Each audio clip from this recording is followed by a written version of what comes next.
فرمان مصطفیٰ صلی اللہ تعالیٰ علیہ وسلم، جس نے مجھ پر بروز جمعہ 200 بار درود پاک پڑھا اس کے 200 سال کے گناہ معاف ہوں گے۔ صلو علی الحبیب صلی اللہ تعالیٰ علی محمد۔ رمضان الکریم کے 11 حروف کی نسبت سے روزوں کے فضائل سے متعلق 11 فرامین مصطفیٰ صلی اللہ تعالیٰ علیہ وسلم۔ نمبر 1، بے شک جنت میں ایک دروازہ ہے جس کو ریان کہا جاتا ہے، اس سے قیامت کے دن روزے دار داخل ہوں گے، ان کے علاوہ کوئی اور داخل نہ ہوگا۔ کہا جائے گا روزے دار کہاں ہیں؟ پس یہ لوگ کھڑے ہوں گے، ان کے علاوہ کوئی اور اس دروازے سے داخل نہ ہوگا۔ جب یہ داخل ہو جائیں گے تو دروازہ بند کر دیا جائے گا، پس پھر کوئی اس دروازے سے داخل نہ ہوگا۔ نمبر 2، جس نے رمضان کا روزہ رکھا اور اس کی حدود کو پہچانا اور جس چیز سے بچنا چاہیے اس چیز سے بچا تو کچھ گناہ جو پہلے کر چکا ہے اس کا کفارہ ہو گیا۔ نمبر 3، جس نے اللہ عز و جل کی راہ میں ایک دن کا روزہ رکھا، اللہ عز و جل اس کے چہرے کو جہنم سے 70 سال کی مسافت دور کر دے گا۔ نمبر 4، جس نے ایک دن کا روزہ رکھا، اللہ عز و جل کی رضا حاصل کرنے کے لیے رکھا، اللہ عز و جل اسے جہنم سے اتنا دور کر دے گا جتنا کہ ایک کوا جو اپنے بچپن سے اڑنا شروع کرے اور یہاں تک کہ بوڑھا ہو کر مر جائے۔ نمبر 5، جس نے ماہ رمضان کا ایک روزہ بھی خاموشی اور سکون سے رکھا، اس کے لیے جنت میں ایک گھر سبز زبرجد یا سرخ یاقوت کا بنایا جائے گا۔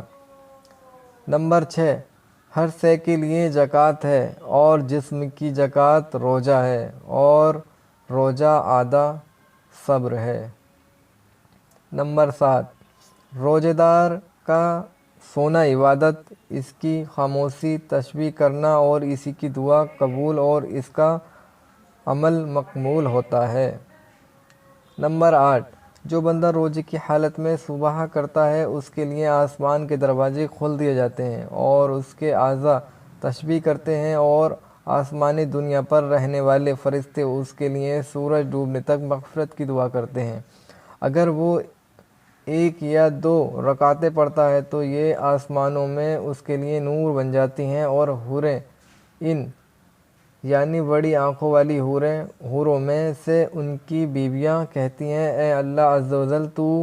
اس کو ہمارے پاس بھیج دے، ہم اس کے دیدار کی بہت زیادہ مشتاق ہیں۔ اور اگر وہ لا الہ الا اللہ یا سبحان اللہ یا اللہ اکبر پڑھتا ہے تو 70,000 فرشتے اس کا ثواب سورج ڈوبنے تک لکھتے رہتے ہیں۔ نمبر 9، جس کو روزے نے کھانے یا پینے سے روک دیا کہ جس کی اسے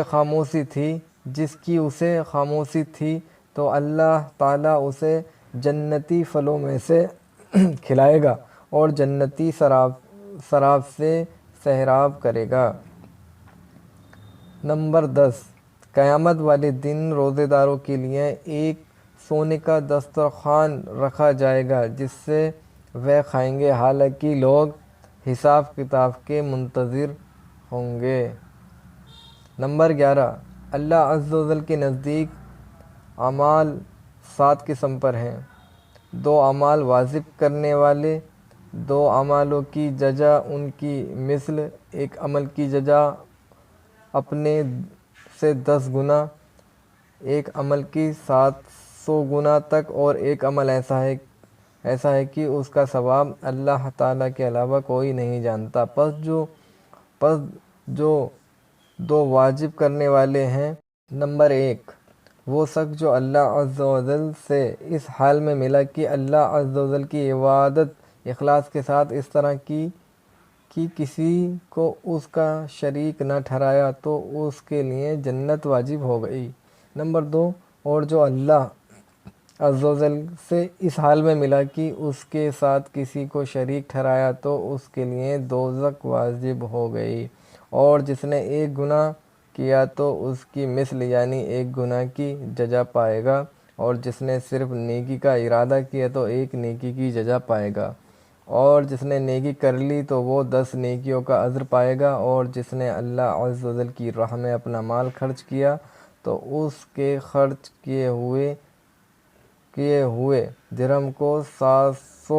درہم اور ایک دینار کو 700 دینار میں بڑھا دیا جائے گا، اور روزہ اللہ عز و جل کے